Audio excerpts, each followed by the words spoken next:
Alright, so let's try turning it on and see if it's any good.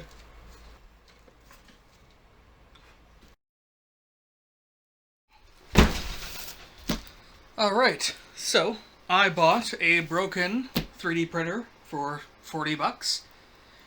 It is an Anycubic Mega X, and that's about all I know about it, aside from some smoke coming off of the PCB.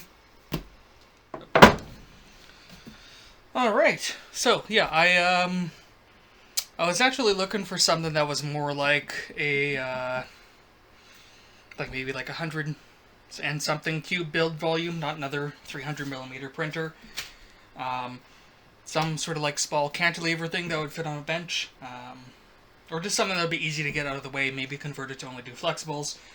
I didn't really want something else this big. But for $40, for a 300 cube build volume machine, it's kind of hard to go wrong.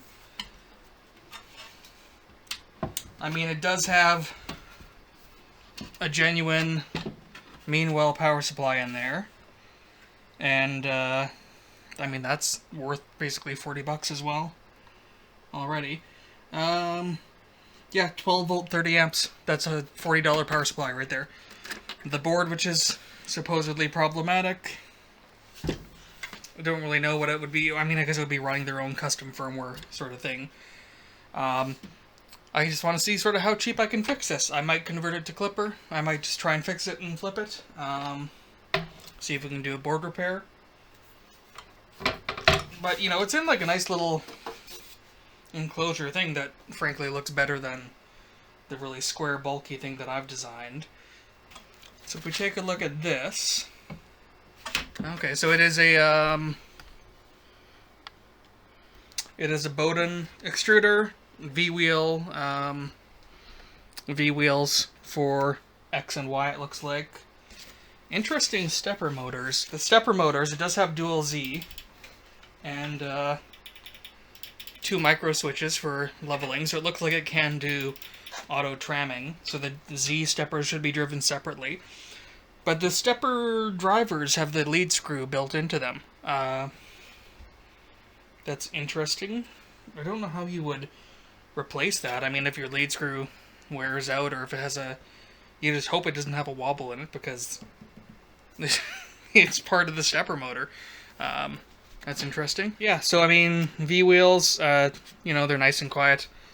I hear they're kind of a pain to tension, that sort of thing. I haven't messed with a V-wheel printer before, or really many other 3D printers, but I guess the thing to really look at is the main board.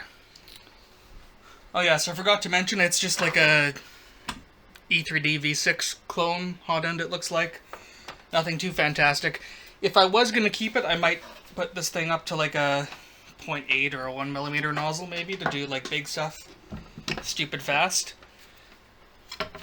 Not that I ever really do that, but it might be interesting. If I did clip or convert this, it would mean I would lose this resistive touchscreen, it seems like, in the front there, which is a shame. And so I was told that there is some smoke from around the inductor. So let's just first see if he was right or not.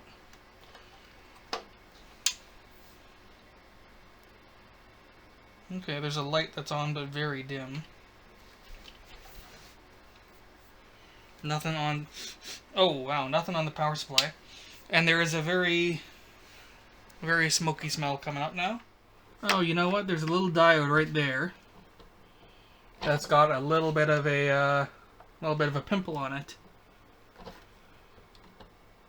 And unless that's some sort of weird kind of diode I don't know about, that's probably not good. Let's go ahead and get this over to the workbench, though, and take a look at it there. And so that little diode right there. I was thinking about pulling this up, but this isn't labeled. So just to do this kind of the cheap and easy way is just to put this whole thing on my workbench. That diode there has some issues. Looks like there aren't really any components on the back. So in theory, we can just find another SMD diode to sort of very jankily put in place there. So we'll try and pull that off and replace it and see how it's going. I mean, it's shorting out, so it could be pulling just the power rail down a bit, which is why that light is lighting up super dim. It's an 80 mega, so that might just be indicating that the boot process isn't completing. I'm not familiar with this board at all, really, but yeah, let's go ahead and swap that diode out. Yeah, we're just going to do this very shittily and dirtly.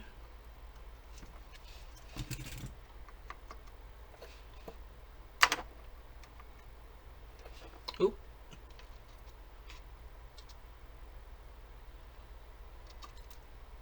Okay, so I guess ripping a pad is going to be part of that. But I would assume that it's just connecting right to that inductor. Yeah. So that pad just goes right to that inductor. We can just bridge that with solder. That doesn't matter. And for a donor, I thought, what could be more suitable than one of my old ANET A8 boards. I don't know if this one works or not. Presumably not. It's pretty crusty. I don't think this is the one that I replaced the stepper driver on. But we're just going to pull, how about D2 off of there?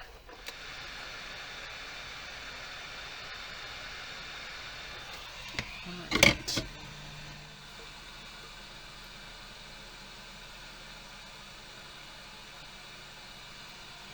I'm just going to go ahead and bridge those right now for fun.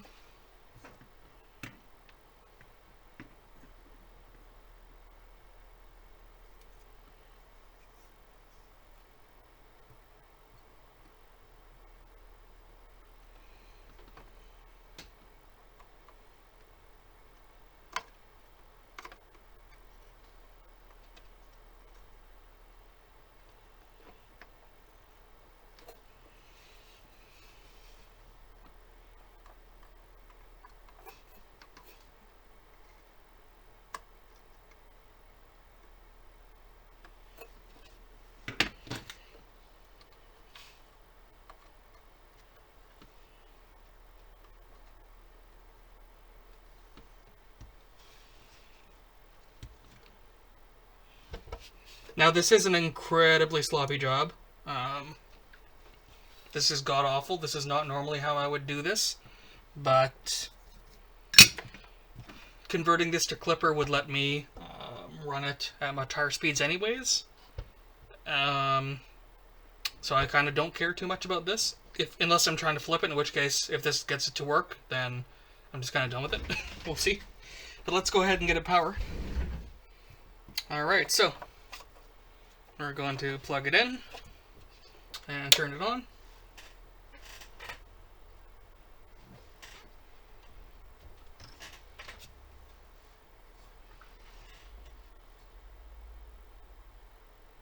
And I'm still getting nothing on the screen. Now, really, the value of that diode shouldn't matter.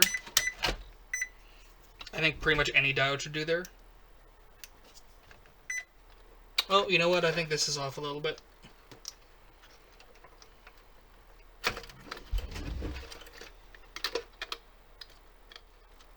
This looked like it was off by one header. Now, that might have cooked something else. We'll see, but that would explain why we weren't getting anything on the screen. Oh! Hey! Look at that! Can I... upside down? Tools? Yeah? Okay, let's start putting this together. Literally just swap a diode and it's back up.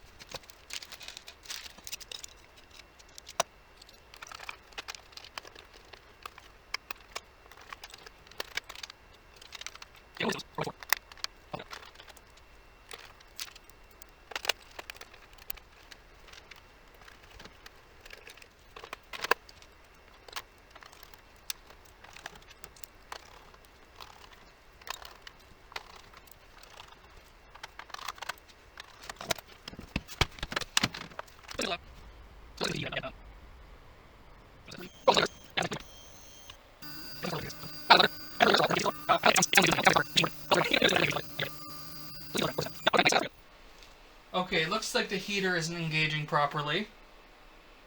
So that's something to look at. But it's not, and I have to go get some screws. But this seems pretty good so far. Okay, so this is our input. 12 volts, outputs.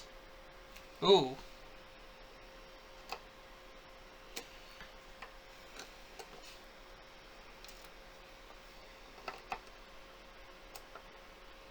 Okay, so there's something wrong with our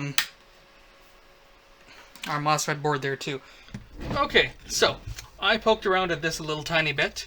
We're getting a control signal output, but we're not getting, or we're getting a control signal in, but we're not getting any output to the actual MOSFETs here. The MOSFETs do seem to be good. So what I think is happening is that the opto-isolator, or this little thing, which I didn't bother looking up here, was, I think that may have gotten damaged when that diode shorted out. That could have sent some sort of shitty power down the line, basically, and cooked this. Although, not anything else, possibly. A little odd, but when I did a diode test on it, I didn't actually see a good result. I've been up for too long, so I probably maybe made a mistake. But I have two of these control boards here, which have matching parts, basically. So I figure, let's go ahead and swap this opto-isolator out first, and maybe this other one here, and we will see if that does it. Because I would like to keep this original part if I could. It's a fairly nice thing, and it actually fits it in properly. So, all right. Go over to our donor.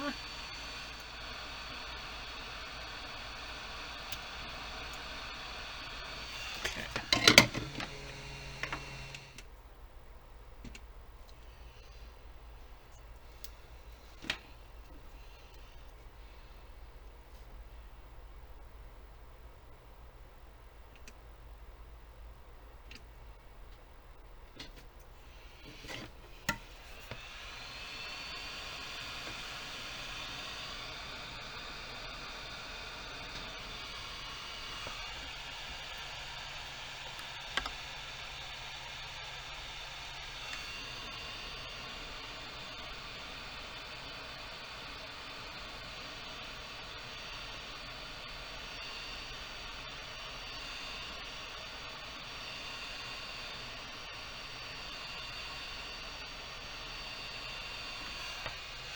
There's our money shot. And a good amount of flux burning off. This stuff is well past its best before date, so. Alright, so. Go ahead and set the bed. We have our control signal. 11.3 volts out. That seems a little low. 12 volts there. Okay, it's just a little bit of voltage drop here. But after replacing that opto-isolator, we now are getting proper PWM pulsing. We have a voltage output, and our bed is slowly warming up. It is a PCB heater bed. If we go ahead and rotate this backwards, you can see that right there. But we are, in fact, warming up to 28 degrees now. So, another quick little component swap, just with literally almost garbage that I had laying around from my old printer. We now have replaced the diode on the main board, got that working, replaced the opto-isolator on our heater MOSFETs. So the only thing left to do now is to drive out on icy, rainy winter roads, grab some M8 screws, and then we will we'll put the gantry on and maybe try and do a test print. So all in all, this is proven to be a very successful $40. Now this is using Allegro stepper drivers, so it's very noisy. They are socketed, so that might be something I could upgrade. But if I was doing that, honestly, I'd probably switch this to Clipper. But we'll see. I might just try and sell this thing for a couple $100 now and make a nice profit on it for a little bit of work swapping these parts out. Alright, so I've been trying to get this thing to feed filament for a little bit. It's been annoying me and making me want to sell the printer more, actually, but I figured out what the issue is. If we run our extruder motor here,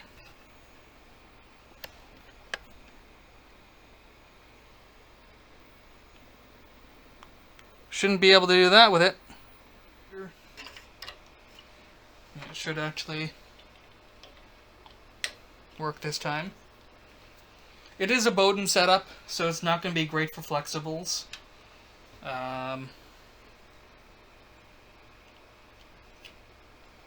I don't know, and again, yeah, like I don't think I would ever push this printer nearly as hard as I'm running my current one if I did clipperize it. Although it would be nice to be able to.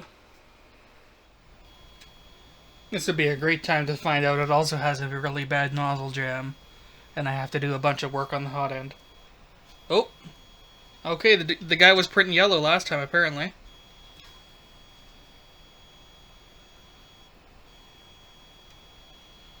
So yeah, this is just a standard E3D V6 clone. That pushed out the yellow. Oh no, it's still coming in. There we go. Oh, you know what? This is probably not a full metal hot end too. This is probably Teflon lined. But there we go. We have our blue coming out. We have a very nice little blue-green gradient as well. That is extruding properly. So I'm going to level it off camera because it's been quite a while since I've done a manual bed leveling. And I'll find a micro SD card with a full-size SD card adapter to actually put into the side of this thing. And then we will we'll try and do a print on it. Okay, it seems like the bed on this thing isn't terribly level. So I went around, did the corners, also like checked with it in midway positions and stuff. I left a couple other scratches on other sections of it. Hopefully that's not permanent. And I didn't tighten up the extruder, which is why it sort of had issues. So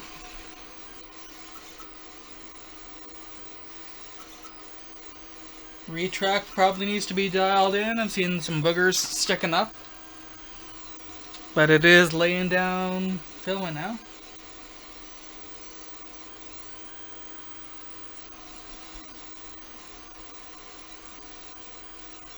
It's actually not that bad when it's printing.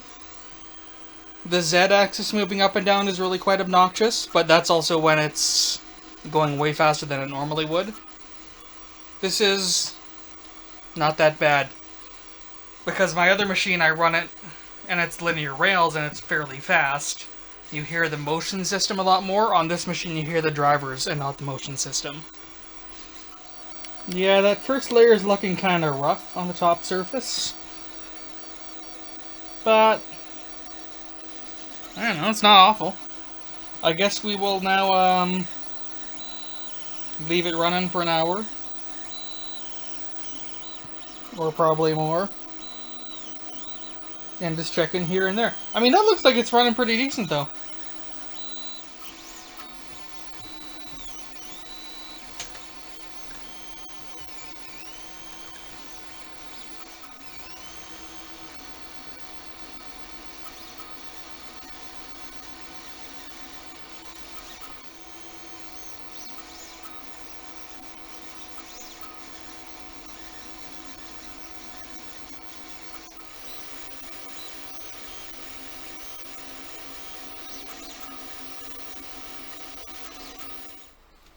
Alright, well that is a 1 hour 41 minute benchy. So quite slow. But how is it? Yeah.